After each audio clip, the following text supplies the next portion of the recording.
Ever feel like your punches have hit a wall?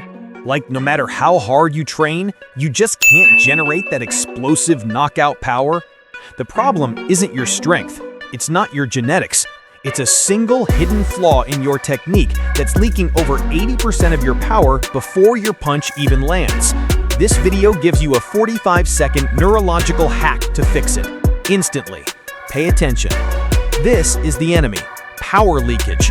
Most fighters try to muscle a punch using their arm and shoulder.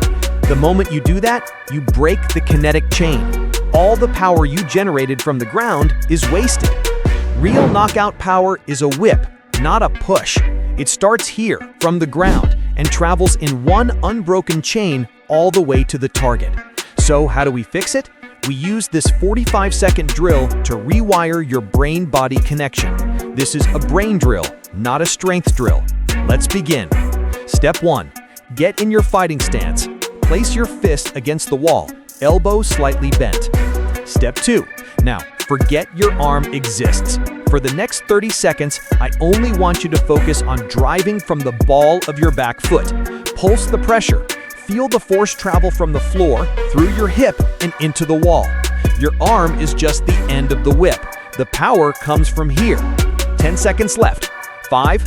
Feel that connection? 3, 2, 1. Okay, the hack is done. But does it work? Here's a standard punch before the drill. Now watch this. Immediately after rewiring the connection. Hear that? That's the sound of zero power leakage. That is the sound of the entire kinetic chain firing as one. That's a genuine 80% increase in audible power, and it took less than a minute. Don't just watch this.